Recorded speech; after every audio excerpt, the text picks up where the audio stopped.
circumstances is just horrific, and it truly breaks my heart. Now, Sarah went missing on December 3rd, 2016. Her car was found abandoned on a bridge in Jersey Shore. It was very odd because her car was good to go. It worked. The keys were also left in the car. A man happened to be driving down the bridge, down the street, I guess, and noticed this car there. So he phoned 911 just to let them know and to have a unit come by to take a look. And the officer then arrived. They realized that the car was fine, the keys were there, but it had been abandoned. The car was registered to Sarah's grandmother, and she was 96 years old. 96 years old. The police then went to her house where she lived with her grandma. No one was home. The grandfather, I believe, passed away a few years prior due to cancer. Now, they got in touch with Liam Makowitz, who is Sarah's, or was, I should say, her old classmate. They had known each other since first grade. Now, I think I pronounced his last name wrong. It's McCasney. I think I said something totally different. I think I said Makowitz. It's Liam McCasney. That's the asshole we're talking about. I'm sorry I'm giving it away, but he was interviewed by the cops. They went to his home and they asked him about her. In the video footage that I saw, he seemed very off to me and very sketchy. I saw him kind of doing this, going back and forth a little. I saw him always wearing a hood and sunglasses, other than when he was taken to be questioned formally. So the detectives spoke with him, and when they did, he asked a very odd question that I thought was very strange. He said to them,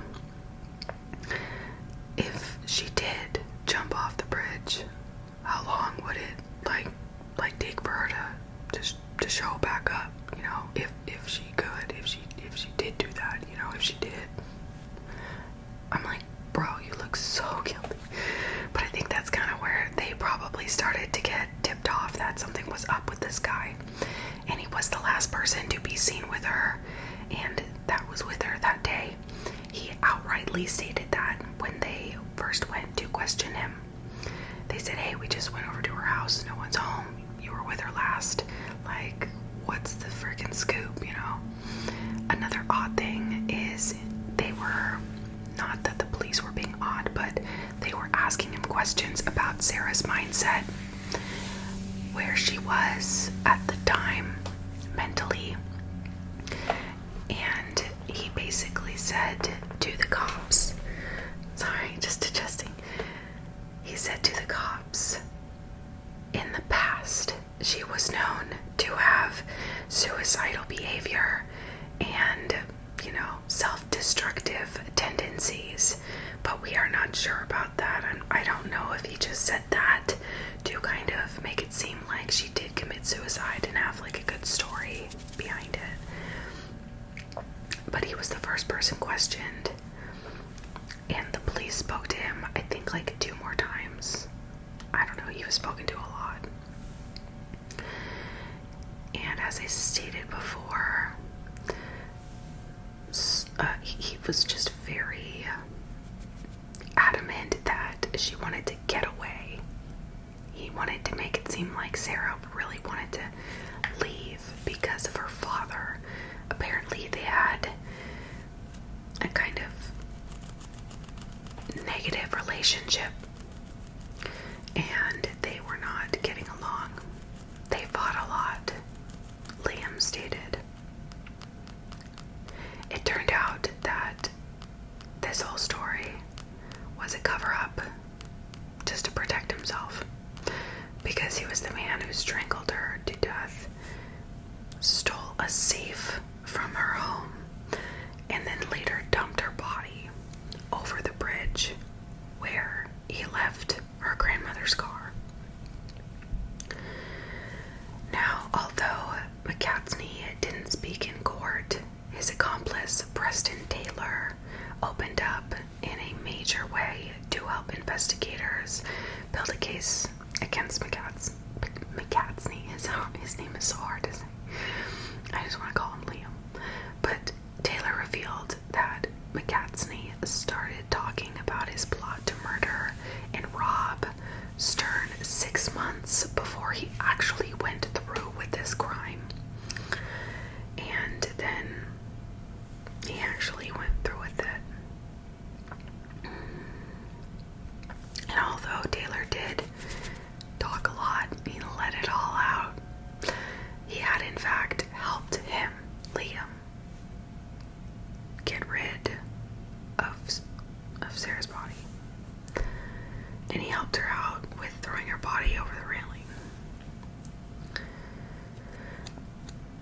And Liam's other friend, Anthony, also spoke out in court as a witness.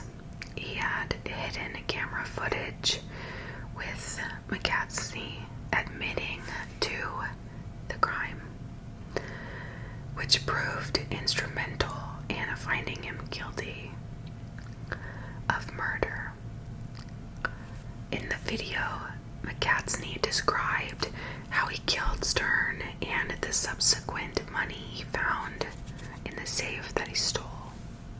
Not how he found it, but just saying, he found it, as well as what he did. And it was incredibly incriminating, of course. And I've heard the footage, I saw the video. It's sick. But the suspects, they were there from the beginning, McCatsney was Stern's childhood friend and a former classmate. He knew all about her. They were close. They were like this. But Taylor had even closer ties to the heinous crime. He had been her prom date in the past. Now, this man was Liam's former roommate. Both men were, of course, convicted in this case. McCatsney of murder and Taylor of crimes relating to the robbery and, helping dispose of Stern's body, Sarah's body. The whole thing is just very, very sad, and it breaks my heart because Sarah seemed to be this amazing girl, and I feel like I say that, God, I feel like I say that every time, but these people, I feel like they don't need to be taken away from us like this. But thank God that he was convicted of murder, and thank God that that other guy, Taylor, last name Taylor, was then, of course, found guilty of crimes that were similar, you know what I mean? Not similar, but involved. You know what I'm saying. And there were people saying that they don't believe Liam was capable of doing this. They don't think that, they would have done this to Sarah. But this guy seemed, he had some stuff going on in his head. I don't know what's wrong with him. It was found that she was strangled. She was never found, obviously, but he did admit to strangling her in the video where he admitted to everything that he did to her. And the bridge, the specific bridge, if you're curious, is the Route 35 bridge. Bridge. And the man who actually called it in was just an Uber driver, in case that tickles your curiosity about it.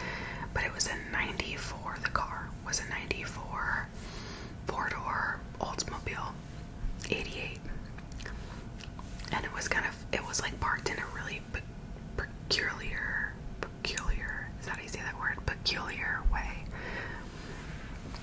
And the keys, they weren't just in the car. They were in the ignition.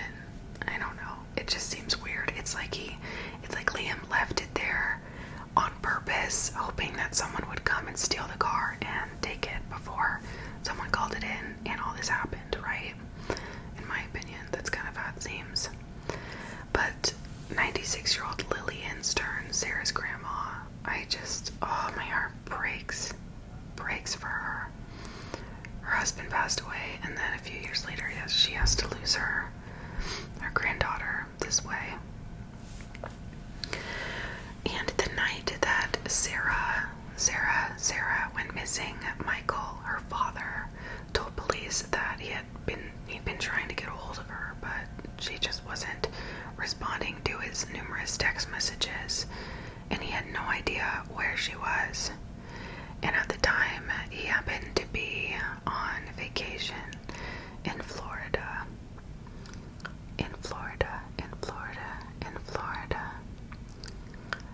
So they went over to Liam's house, I forgot to mention, at 4 a.m.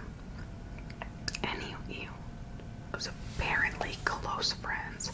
I don't know what kind of close friends do that to each other. Not the kind of close friends I want. That's for damn sure. Sarah was so beautiful. And not that that matters how someone looks on the outside. But I'm just glancing through these photographs of her. And it was very sad. Liam also stated that her father was very crazy. And, I'm not sure. And Sarah was the only child. I don't know if they had kind of a very tense relationship, because it's like a father, only child, then it's his only daughter too. I don't know. Fathers are really protective of their daughters, I'll tell you that. That's for damn sure. But the place where the car was parked, I don't know. It's not somewhere I would go to jump off a bridge. That is not the place I would want to go at all. And not to be too TMI or triggering, but I have been suicidal. I've had very, very, very, very bad depression.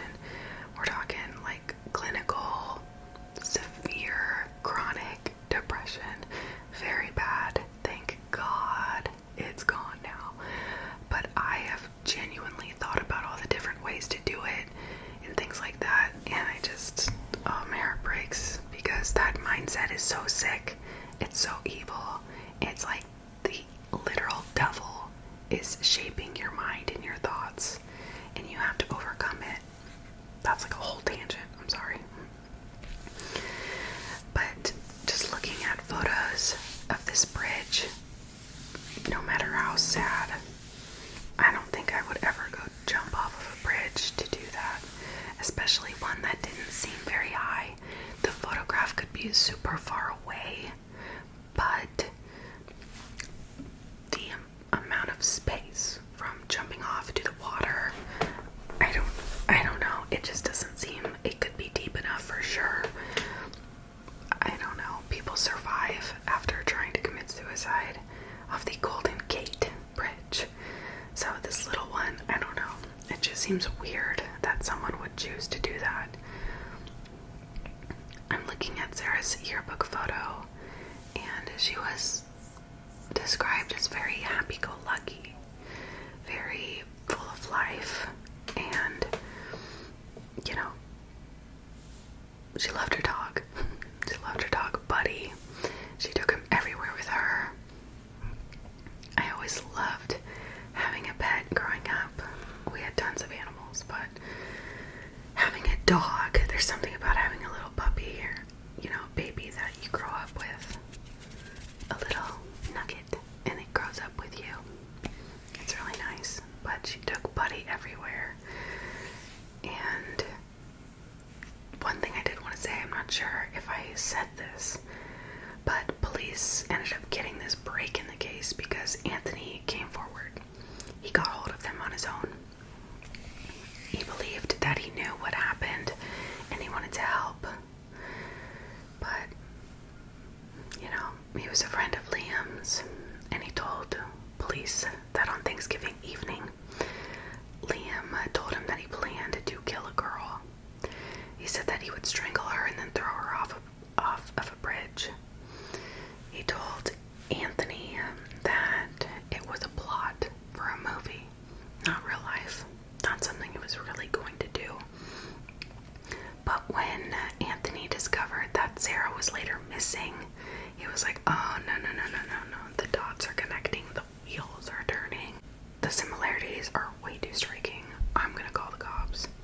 Definitely was the secret weapon in this case to get it solved. Thank God that he actually came forward and kind of connected these things and later caught Liam in this video footage, confessing it all. But Liam said that it took him an hour and a half to finally kill her. He said that he thought he was going to be able to choke her out and have her out in a couple of minutes. Now, real life, Liam, it's not like the movies. To kill someone via strangulation, getting that carotid artery held up enough, you need to hold it for so long and forcefully, because if you don't do it long enough and hard enough, the person's just gonna pass out. They're not gonna actually die. That's what I've seen on other true crime cases where people actually make it, where they get, dumped or something and they run to the cops after because they end up waking up and coming to. Or in certain circumstances, I've seen people that have gotten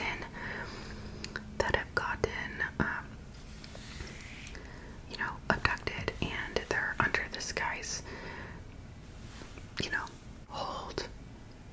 They're literally slaves, but being enslaved by people, they would get, choked out here and there, and then they'd wake up and come to and be like, oh God, here we go again to another round of beating or whatever. And it's just, this guy's an idiot. He seriously thought that he was just gonna be able to walk his way away with this crime, steal all this money from her grandma, and then be able to just act like it never happened. Dude, you were the last person with her. They're gonna figure it out. This guy, Sarah's case is very, very heartbreaking. I could sit here and talk about it all night, but they went to Neptune High School together. They were very close. Sarah never dated Liam, but Preston, like I said, took her to the prom. So she was kind of close to these two. One in a kind of a I'm attracted to you way. Liam, the one who actually murdered her, just friends, not like that. And going through all this, there are some photos of Liam at the court hearing, and he looks very sad. He just looks like blank, but there is a dash of humanity in him, because I can see some tears, and I don't know, it doesn't look fake. Hopefully it is true remorse, and he does feel regretful for everything that he did to Sarah and her family and her loved ones. Technically, he affected a lot of people, not just, of course, Sarah. But she was cruelly betrayed by these two men that she genuinely trusted as her friends, and they really did the worst. They did the worst you could do to a person. Even while Preston didn't murder her, he still was in on it. He still helped get rid of her body. He still knew and didn't come forward. He took this other guy over here to come forward, but it's so sad. It's so sad. It's so sad. Her father can't even express his sadness over this and the loss of his beautiful daughter. He has to endure this, haunting memory, knowing what happened to her. And it's just, it's very heartbreaking. So that's it for today's case. There's nothing else really that I could say, my opinion-wise, but it is very, very heartbreaking. These callous actions of humans blows my mind. It still blows my mind. I don't think I'll ever understand what goes through people's minds, because they do things that I would never dream of doing. Yet, in a way, I find it fascinating and oddly interesting to hear about this stuff and research it. So if you do also, then go ahead and subscribe and like the video. And I will see you guys in the next one. Take care. I love you. Leave comments and suggestions for future videos.